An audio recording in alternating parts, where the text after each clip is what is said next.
Hi, my name is Stuart Chant, and I get paid to bring process and new skills to sales teams. Here's a process you can use today if you want to run even better virtual meetings. If you're facilitating a lot of virtual meetings in this new hybrid world and you wish they were better or had more engagement or more energy, more interaction, then this is for you. Obviously, virtual meetings are very different than face-to-face meetings. Here's why. Like 57% of our communication is body language. I heard recently it was 90%, but whatever the number is, we know it's really important, right? It's huge. On a virtual call, all of that's gone because you're now like this, this big, and you can't see all of their body language. So you're flying blind compared to what you usually are. In face-to-face meetings, such an advantage because if there's a couple of attendees, you can ask a question and you can look at someone and they'll answer. You can change your body language, you can swivel, look at their counterpart, and they'll answer. On a virtual call, you can't do any of that. So you need a different approach, or you're going to cause too much silence and too much confusion, and people will hate that. So I think that's what we're really looking at today. Often someone virtual call, they'll ask a question and they won't give it any direction. Worst, it'll be a close-ended question. Even if it's an open-ended question, it won't give it any direction. So they'll cause silence. And attendees will be confused about who should answer. So no one will answer. Then a few people will speak at the same time and then talk over each other, which causes confusion and embarrassment and awkwardness. And people hate that and they'll lose confidence in you as the facilitator. So here's the answer. If you're leading a call, you've got to think of yourself as owning the microphone, right? And moving the microphone around. Someone has to own that job on a virtual call. You see it on TV all the time. You hear it on podcasts and radio shows. The answer is open-ended, overhead directed questions. And it sounds like a lot, but it isn't. It's just about understanding the process.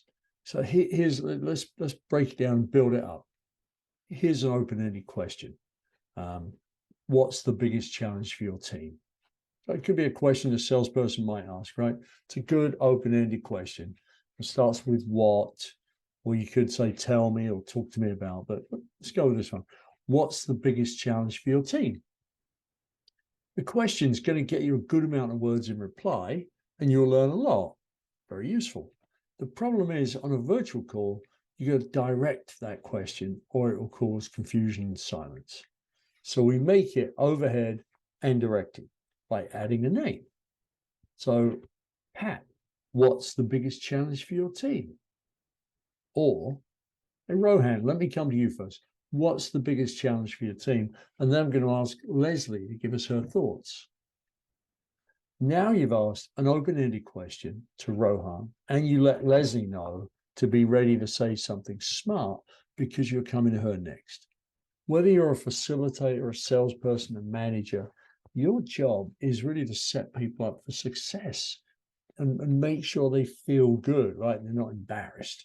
In this case, Rohan has got time to gather his thoughts, so he says something smart. Leslie knows she's next.